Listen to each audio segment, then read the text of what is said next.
Last night, the New York City mayoral candidates faced off in a debate. Who had a stronger message? Joining us live to discuss is Denny Salas, Executive Vice President of Gotham Government Relations, and Katie Frost, a Republican strategist and former aide to Ted Cruz for president. Great to have you both on again. Denny, we'll start with you. You are based in New York City. Who do you think won the debate, and which candidate do you think has most of New Yorkers' voters at this point? Look, we know that there's some preliminary data with some of the polling that Mamdani does have kind of a sizable lead right now. I believe that if the field did shrink to a head-to-head matchup, though, that Andrew Cuomo would likely have a better opportunity in order to become the next mayor of New York City. As it stands right now, I do think Mamdani is likely going to win. That being said, look, I think his debate performance was, not the best, but I think it held court. I believe that it's not going to do anything in order to actually dissuade that many voters or the turnout that he's been able to actually energize from the primary now to the general election. That being said, look, it is problematic that he cannot condemn Hamas. We know that for a fact. That is incredibly problematic. But is that going to sway a lot of these voters? I don't know. The problem, I truly believe that the problem right now is that it is a three-person race, that you have Curtis Sliwa that's still in it. I think if Sliwa all of a sudden drops out, then you have a head-to-head matchup and a better opportunity for someone like Cuomo, who's an elder statesman, to actually come out on top. But I think right now, as it currently stands, I think Mamdani is likely going to become the next mayor of New York City. Right, and we're going to get into his stance on Hamas a little bit later, so we'll get into more details on that. But first, Katie, what do you think will happen if Democratic Socialist Zohran Mamdani becomes the mayor of New York City, the financial capital of the world? Well, it's great to be with you. I'll say, who are the winners of the debate? Not really any winners, but there is a loser, and that's the people of New York City. If you have someone like Zohran Mamdani being the mayor of New York City, it's going to have very serious consequences. But at the same time, I like what a friend of mine from New York said. He goes, this is a man who's running to be the mayor of New York City, the financial capital of the world, one of the largest Jewish populations in the world. He hates Jews, he hates capitalism, he hates law enforcement. He essentially hates all of New York, and he wants to lead this city. It doesn't make sense at all. But there are a lot of people that are being swayed by some catchy videos and compelling social media presence. But the smarmy charm is beginning to wear thin. And once he's actually is the mayor, God forbid, and they see the devastation of his policies, I think you're going to see the city turn on him. And he's also going to become the poster child for every Republican campaign. Don't let the Democrats do to you what Mamdani is doing to New York. Let's talk for a moment about the Hamas issue. Former Governor Andrew Cuomo brought it up last night. He brought up Mamdani's stance on Hamas, and Hassan Piker, a Twitch streamer who has made anti-Semitic comments. Here's Cuomo bringing that up, followed by what Mamdani said in response. Let's take a listen. The assemblyman will not denounce Hamas. The assemblyman will not denounce Hassan Piker, who said America deserved 9/11. The occupation is a reference to international law and the violation of it, which Mr. Cuomo has no regard for since he signed up to be Benjamin Netanyahu's legal defense team during the course of this genocide. Denny, what's your initial reaction to what's being said here? Do you think voters will consider his stance on Israel and Hamas, or do you think his cost of living platform will outweigh other considerations? I think it depends on who's voting. I'll be honest. I think it's going to be, if you're going to have a typical New York City general election turnout where it's typically dominated by the 50-plus voter, then I think you're going to have more of those voters get swayed more toward Andrew Cuomo because of his stance and his experience, versus someone like Mamdani, who's focusing on affordability, but then says very problematic things like that. Like my colleague said earlier, you're trying to represent over 1.4 million Jews in this city, and it is a sizable population, and it's very impactful in New York City. Look, my wife is Jewish, and I'll tell you, she does not like Mamdani because of this particular issue. And I know that for a fact, because it's scary. It's scary for a lot of folks to have that type of stance. We can't even denounce the clear terrorist organization that did October 7th, that did some horrific things. So look, I believe that when this continues, we'll see how the electorate may change, and especially for the next, early voting has begun. We have another debate that's coming up on Wednesday.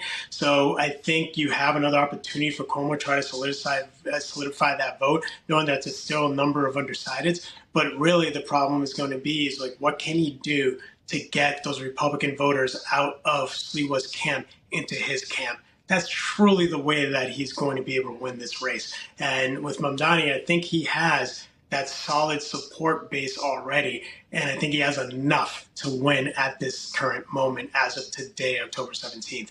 Now, we'll see what happens, for the next couple of weeks. But, it's going to take a lot of work. I'll tell you that much. Katie, even though Mamdani is running for a local mayoral position, does his ideology still pose a concern?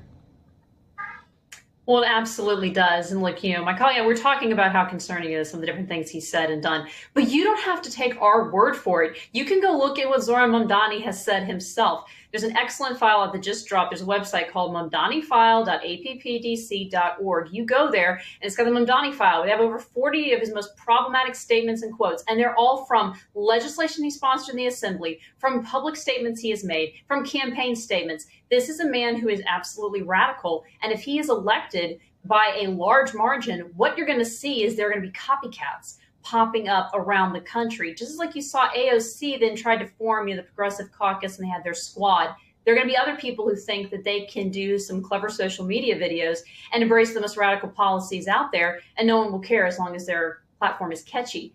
That could be problematic beyond New York City. But as I said earlier, if he does become elected as the mayor and he does try to implement these disastrous policies, watch for him to be starring in every Republican ad going forward.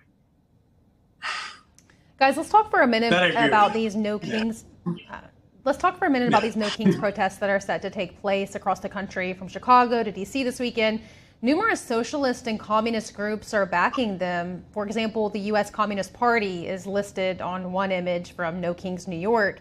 Let's listen together to House Speaker Mike Johnson discussed it.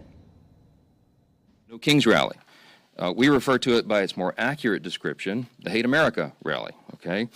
And I'm not sure how anybody can refute that. You think about what's going to happen here tomorrow. You're going to bring together the Marxists, the socialists, the Antifa advocates, the anarchists, and the pro-Hamas wing of the far-left Democrat Party. That is the modern Democratic Party. Denny, you're a more traditional Democrat. Do you think these organized protests reflect true democratic values, or do you think they've gone too far? Look, I know I've been on record stating on several occasions that I believe that this party and some of its most radicalized base, that section is far too radicalized. When you're calling Trump a Nazi, you're calling him Hitler, and you're refusing to actually see what he's doing on an objective basis because that's not what you're seeing or what you're reading, and depending on the silo or whatever news source you're receiving. And it's actually poisoning the Democratic Party. And I always say that, politics is local. It's something that Nancy Pelosi used to say all the time.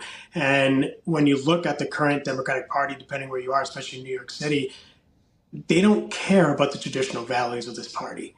They're not looking at it from a perspective of like, hey, how can I make this family's life better? How can I make this individual's life better? How can I make sure that this person can get up to work every single day, make sure that they put food on the table, make sure that that child is getting a great education, and see what we can do in order to make their lives better so they can receive some sort of upward social mobility.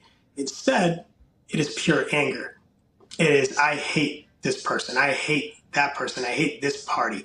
And it's just not right. That's why someone like John Fetterman, and I said this recently where I was talking about him, and I said, listen, he represents the majority of America. He is right when he's like, listen, I will disagree on policy, but I'm not going to vilify the individual based on that. Instead, I'm going to try to work with that person. And that's not what you're seeing with the base. You're not seeing it with Mamdani. You're not seeing it with AOC. You're seeing anger. And no, I don't believe this represents the Democratic Party. I believe that after the midterms and then heading towards the 2028 presidential, seeing whoever the nominee may be at that point, then you're going to see what the Democratic Party may look like for the next generation. So hopefully it's the traditional party. So, Katie, talk to us for a moment about the behind the mobilization and organization of these events. Do most of those attending peacefully realize the ultimate intentions behind the protests like this? I would say the majority of them are just being swept up by anger, and they're being brought into this movement without realizing the implications. And there's a serious problem when we allow anger and hatred to fuel. It might be good to get people motivated to go out and protest, and it might get you lots of clicks on Act Blue, but it doesn't deliver actual results for the country. And unfortunately, it leads to things like the text messages we saw from Jay Jones. When you're allowed to vilify the other party and view those people as someone who needs to have 2 bullets put in their head and wish death on their children, that's when we know we've gone too far. And while Mamdani, is refusing to denounce Hamas, Abigail Spanberger is being very wishy-washy on how she thinks what voters should do with Jay Jones, the Attorney General nominee in Virginia, who sent those horrific text messages. So unfortunately, this is what happens when all this anger and hatred is at the core of this. And a lot of those people going into the streets and protesting, they're probably not thinking about who paid to print up those pre-printed signs that are at the rally. They're just thinking, I hate Trump, I'm mad, I'm going to show up and protest, without realizing the long-term implications of what's happening here. All right. Well, we're looking forward to see the Democratic Party return to its traditions, like you mentioned, Denny. Thank you, Denny and Katie, both for coming on our show tonight. We appreciate your insights.